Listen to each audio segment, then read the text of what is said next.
Monroe starred in 3 movies that were released in 1953 and emerged as a major sex symbol and one of Hollywood's most bankable performers. 115-116. The first was the Technicolor film noir Niagara, in which she played a femme fatale scheming to murder her husband, played by Joseph Cotten. 117. By then, Monroe and her makeup artist Alan Whitey Snyder had developed her trademark makeup look: dark arched brows, pale skin, glistening red lips and a beauty mark. 118. According to Sarah Churchwell, Niagara was one of the most overtly sexual films of Monroe's career. 103. In some scenes, Monroe's body was covered only by a sheet or a towel, considered shocking by contemporary audiences. 119. Niagara's most famous scene is a 30 seconds long shot behind Monroe where she is seen walking with her hips swaying, which was used heavily in the film's marketing. 119. When Niagara was released in January 1953, women's clubs protested it as immoral, but it proved popular with audiences. 120. While Variety deemed it cliched and morbid, the New York Times commented that the falls in Miss Monroe are something to see, as although Monroe may not be the perfect actress at this point, she can be seductive even when she walks. 121-122. Monroe continued to attract attention by wearing revealing outfits, most famously at the Photoplay Awards in January 1953, where she won the Fastest Rising Star Award. 123. A pleated sunburst waist-tight, deep décolleté gold lame dress designed by William Travilla for Gentlemen Prefer Blondes, but barely seen at all in the film, was to become a sensation. 124. Prompted by such imagery, veteran star Joan Crawford publicly called the behavior unbecoming an actress and a lady. 123. While Niagara made Monroe a sex symbol and established her look, her second film of 1953, the satirical musical comedy Gentlemen Prefer Blondes, cemented her screen persona as a dumb blonde. 125. Based on Anita Lou's novel and its Broadway version, the film focuses on 2 gold-digging showgirls played by Monroe and Jane Russell.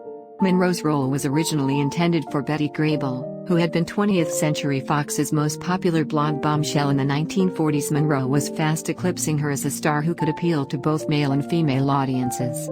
126. As part of the film's publicity campaign, she and Russell pressed their hand and footprints in wet concrete outside Grauman's Chinese Theater in June.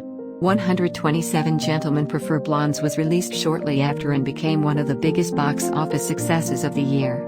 128. Crowther of the New York Times and William Brogdon of Variety both commented favorably on Monroe, especially noting her performance of Diamonds Are a Girl's Best Friend. According to the latter, she demonstrated the ability to sex a song as well as point up the eye values of a scene by her presence. 129-130. In September, Monroe made her television debut in The Jack Benny Show, playing Jack's fantasy woman in the episode Honolulu Trip.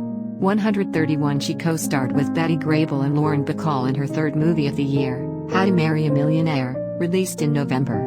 It featured Monroe as a naive model who teams up with her friends to find rich husbands, repeating the successful formula of Gentlemen Prefer Blondes. It was the second film ever released in CinemaScope, a widescreen format that Fox hoped would draw audiences back to theaters as television was beginning to cause losses to film studios. 132. Despite mixed reviews, the film was Monroe's biggest box office success at that point in her career. 133. Monroe was listed in the annual Top 10 Money-Making Stars poll in both 1953 and 1954. 116. And according to Fox historian Aubrey Solomon, became the studio's greatest asset alongside CinemaScope. 134. Monroe's position as a leading sex symbol was confirmed in December 1953, when Hugh Hefner featured her on the cover and as centerfold in the first issue of Playboy. Monroe did not consent to the publication. 135. The cover image was a photograph taken of her at the Miss America pageant parade in 1952, and the centerfold featured one of her 1949 nude photographs. 135. Marilyn Monroe, born Norma Jean Mortensen, June 1, 1926 – August 4, 1962, was an American actress, singer, and model. Famous for playing comedic blonde bombshell characters, she became one of the most popular sex symbols of the 1950s and early 1960s, as well as an emblem of the era's sexual revolution.